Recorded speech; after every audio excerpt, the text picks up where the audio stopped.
Nama saya Alexandria Samantha Nicole dengan NPM 200656875 dari Program Studi Matematika Angkatan 2020. Perkenalkan, nama saya Auranisa Efrida Putri dari Statistika 2020. Halo, nama saya Daniel Rencis dari Ilmu Aktuaria 2020. Saya Imam Daifullah dari Matematika 2020. Kami dari kelompok 2 akan menjelaskan tentang subbab 10.7 yaitu model ekonomi leontif. Pada bab kali ini kita akan bahas dua model linear untuk sistem ekonomi, yaitu menurut model sederhana dari Nobel laureate Wassily Leontief. Model ini dibagi menjadi dua, yaitu closed input-output model dan open production model. Nah, pertama ada Leontief closed input-output model. Nah, di sini kita contohnya ada 3 pemilik rumah, tukang kayu, tukang listrik, dan tukang ledeng. Nah, mereka setuju untuk bekerja sama selama 10 hari berdasarkan jadwal seperti di bawah ini. Di sini ada syarat ketentuan masing-masing dari mereka harus membayar upah normal, upah harian normal. Nah, upah harian normal ini diberikan sebesar $100. Nah, nanti dibuat model seperti persamaan berikut. Untuk P1 itu upah harian normal dari tukang kayu, P2 upah harian normal dari tukang listrik, dan P3 upah harian normal dari tukang ledeng. Nah, di sini kita harus mempertimbangkan kondisi equilibrium atau di mana syaratnya itu total pengeluaran sama dengan total penghasilan. Ini kita ubah jadi matriks diperbesar, habis itu dibagi sama-sama dibagi 10, habis itu nanti dicari solusinya didapat S313236.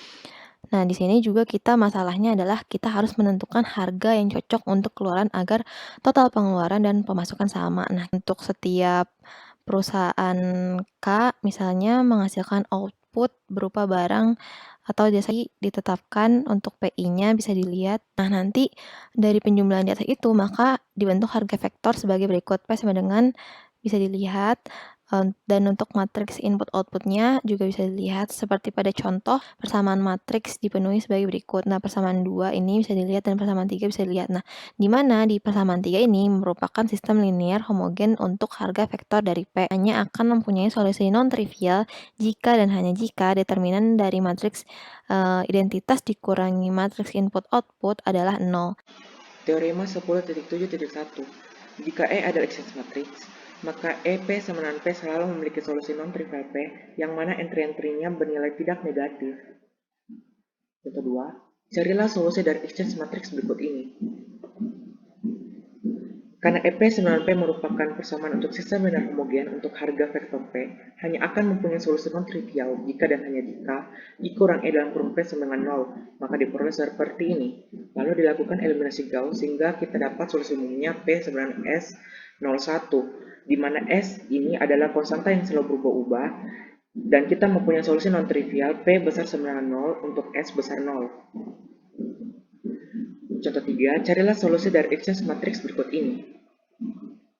Sama seperti tadi kita lakukan ini, cari I kurang E dalam kurung P sama dengan 0, lalu lakukan eliminasi Gauss sehingga kita dapat solusi umumnya seperti ini, di mana S dan T itu adalah konstanta bebas yang selalu berubah-ubah. Maka kita dapat solusi non-trivialnya itu P besar sama dengan 0 untuk S besar sama dengan 0 dan T besar sama dengan 0. Akan tetapi S dan T ini keduanya tidak boleh bersama-sama sama dengan 0.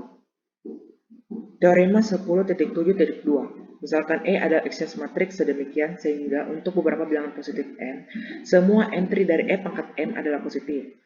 Maka terdapat satu solusi yang bebas ini dari I kurang E dalam kurung P sama dengan 0. Dan itu dapat dipilih sehingga seluruh entry-nya adalah bilangan positif. Contoh 4, carilah solusi dari exchange matrix berikut ini.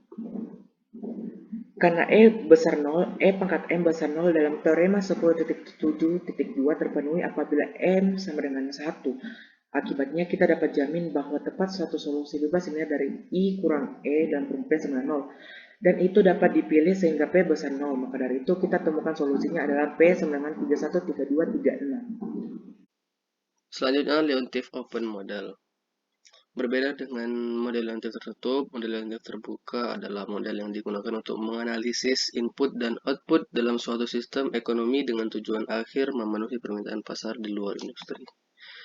Untuk mengukur tingkat output dalam hal nilai ekonominya dengan menggunakan harga tetap, lebih tepatnya selama periode waktu tertentu, misalkan XI, DI, dan CIJ. Bisa dilihat penjelasannya pada slide. Dengan besaran di atas, kita dapat mendefinisikan vektor produksi, vektor permintaan, dan matriks konsumsi. Bisa dilihat pada slide. Entry ke I dari vektor kolom yaitu X dikurang CX. Nilai permintaan luar untuk output industri ke I adalah masuknya ke I vektor permintaan D. Akibatnya kita dibawa ke persamaan berikut. X dikurang CX sama dengan D atau buka kurung I kurang C tutup kurung X sama dengan D.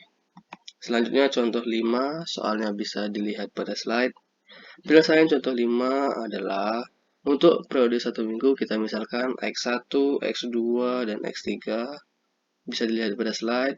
Dari informasi yang diberikan pada soal, matriks konsumsi sistem adalah sebagai berikut. Selanjutnya sistem linear sebagai berikut. Karena koefisien matriks pada ruas kiri, matriks ini mempunyai inverse, maka sebagai berikut. Dengan demikian total output dari operasi penambangan batubara yaitu 102.087 dolar. Total output pembangkit listrik yaitu 56.163 dolar. Dan total output dari rel kereta api yaitu 28.330 dolar. Selanjutnya definisi 1 yaitu matriks konsumsi C dikatakan produktif jika inverse dari I kurang C itu ada dan inverse dari I kurang C lebih dari atau sama dengan 0. Berikutnya adalah teorema 10.7.3, yaitu matriks konsumsi produktif.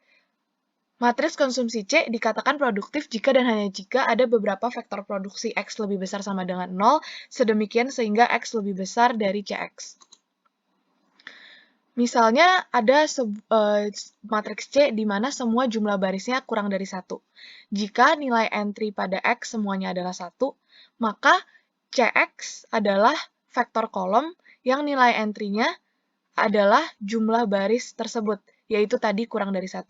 Dengan demikian, karena X nilai entry-nya 1 dan CX nilai entry-nya kurang dari 1, maka kondisi teorema 10.7.3 pun terpenuhi.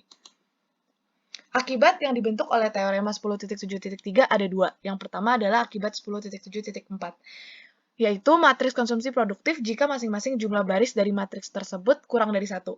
Dan akibat yang kedua yaitu akibat 10.7.5, matriks konsumsi produktif jika masing-masing jumlah kolom dari matriks tersebut kurang dari 1. Dengan kata lain, sebenarnya akibat 10.7.5 itu mengatakan bahwa matriks konsumsi produktif jika semua K industri dalam sistem ekonomi tersebut menguntungkan. Sebagai contoh, kita mengerjakan contoh 5 menggunakan akibat 10.7.5. Kita mengetahui bahwa matriks konsumsi C pada contoh 5 adalah sebagai berikut. Dari sini kita bisa melihat bahwa ketiga jumlah kolom dalam matriks ini tuh semuanya kurang dari 1. Sehingga, jika menggunakan akibat 10.7.5, kita pun bisa mengatakan bahwa matriks konsumsi C adalah matriks yang produktif. Sekian pembahasan subbab 10.7. Terima kasih.